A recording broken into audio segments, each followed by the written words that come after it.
शेतीच्या वादातून आईच्या डोक्यावर कुऱ्हाडीने घाव करण्यात आलाय। आईची हत्या करणाऱ्या फरार आरोपीला 3 महिन्यांनंतर अटक करण्यात आली। अकोल्यातील तेल्हारा तालुक्यातील घोडेगाव येथील ही घटना आहे।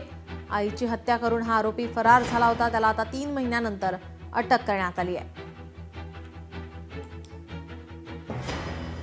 आरोपी विनोद समाधान तेलगोटे याने त्याच्या आई वडिलांवर कुऱ्हाडीने हल्ला करून त्याची आईचे मरणास कारणीभूत झाला।